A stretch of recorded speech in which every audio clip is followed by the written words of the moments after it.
So, hello everyone! Sorry na naman tayo nagbabalik, di ba? Ay, nasa bahay. Nakita ko na, wala. Hit on. So, hello everyone! Dito na naman tayo, nagbabalik po tayo. At syempre, bago ang lahat, di ba, ano na ngayon, lunchtime na ngayon is today's is 11 a.m. na, tanghali na. So, kailangan natin magluto at magsaing. So, ngayon mga moms or mga momshi, so, ang gagawin po natin for today's video ay magluluto tayo ng mga shell. Ito guys, oh.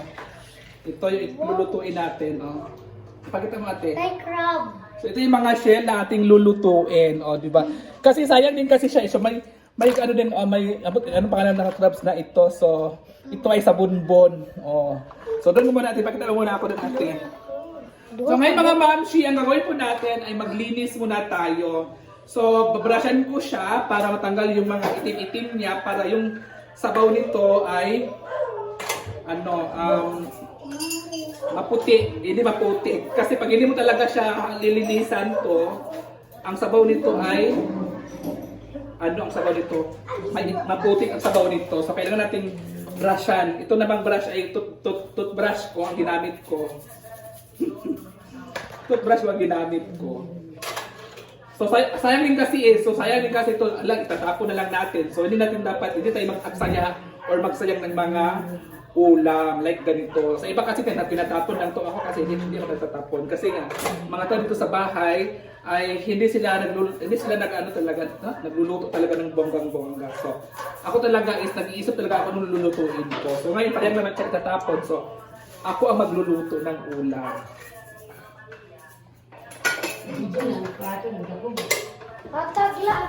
By the way,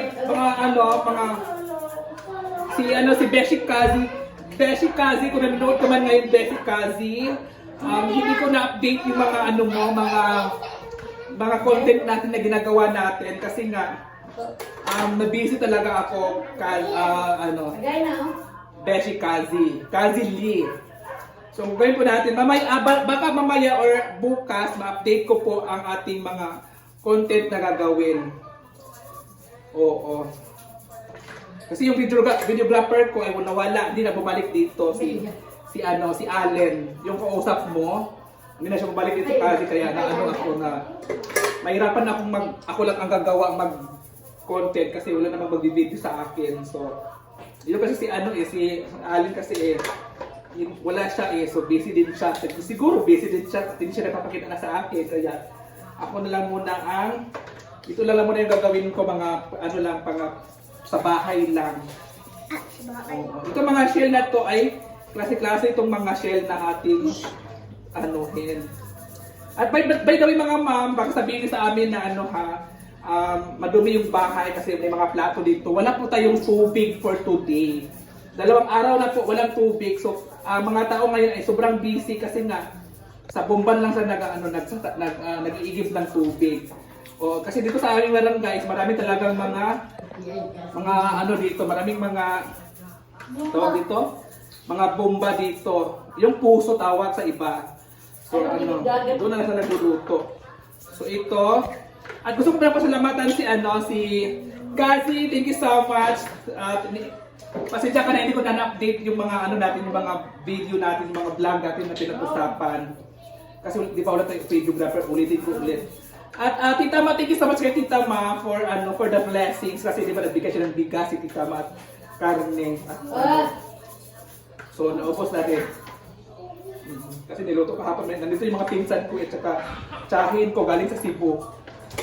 So yun lang muna mga moms. At good luck, pag muna tayo. Bye! So ayan guys, yung ating shell at tatlo lang naman kami kakain. So ito lang muna at may isda pa naman doon. So ito. So ito yung ating ulam. Ilalagay din namin itong isda. So para hindi rin masayang. Isda na orange. At yan ang shell ang ating ulam for today's video. Diba? So, sayang kasi kung itatapon yan, hindi naman pwedeng itapon yan kasi masarap yan. Diba? Ayun na guys. So ito yung bigas ni Tita Ma na binigay niya sa amin. So gagamitin na namin yung bigas kasi naubos rin yung bigas namin. Diba? Isang sako. Sobrang laki.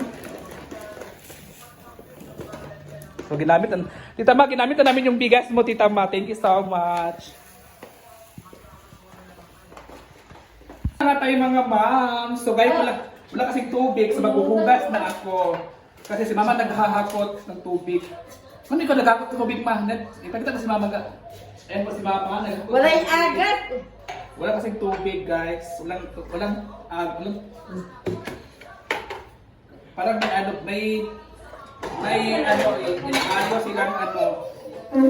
inayo sila yung tawag doon? Bumba?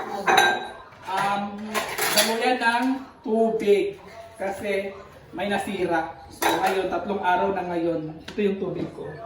Dito ko nag-ano, tingnan mo, dito. Dito. So ayan na guys. So habang nag-ano pa tayo, nagsaing na rin ako.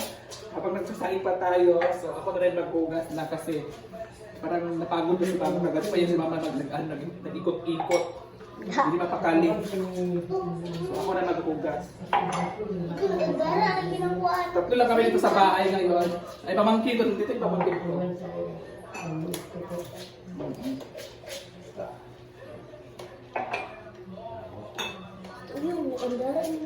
Ha? O, dito mapasok ka nila. Oo, okay lang. Ayan mo yung electric fan.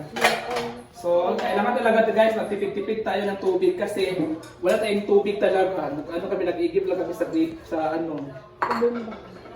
sa bomba.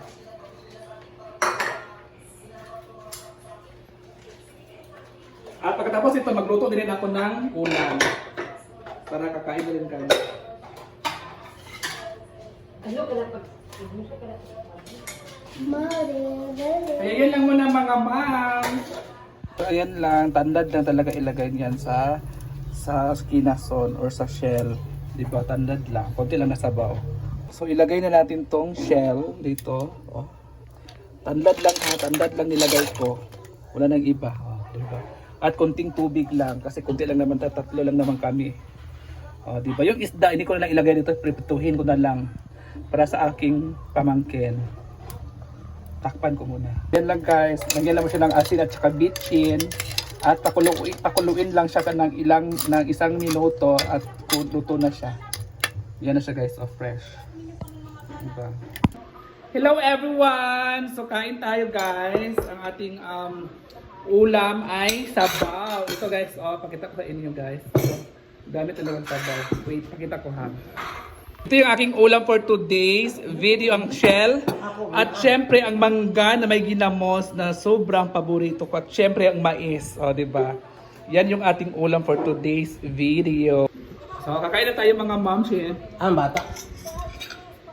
Kain tayo guys. Ha?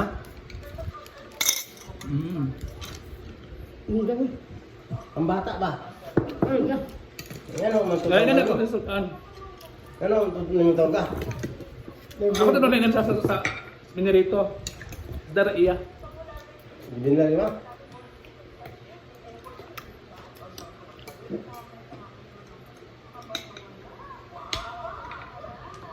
Hindi, way pa nito, way pa mahaw. Kain ka.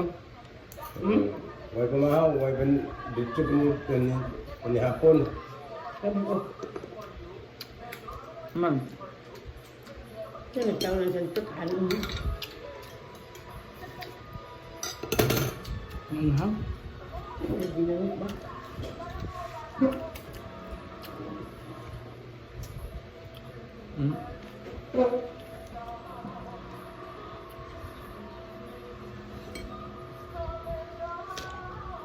Di ba? Nakuha ko. Harap.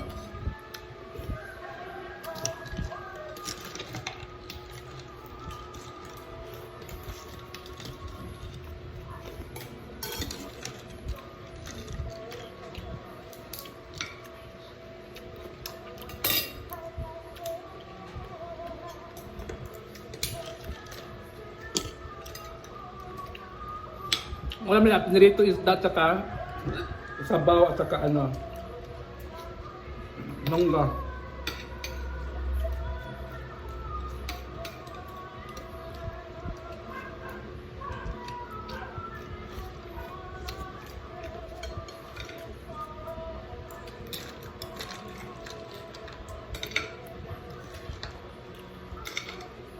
Kasi kahapon, ano kami kahapon nag manok at saka chicken na adobo kahapon. Kagabi naman kambing. Kagabi ay kambing yung ulam namin. Yun ang umaga isda. Ngayon ito, sayang kasi ito itapon. Shell naman tayo. Hindi na hindi nga kami katiman. Hmm?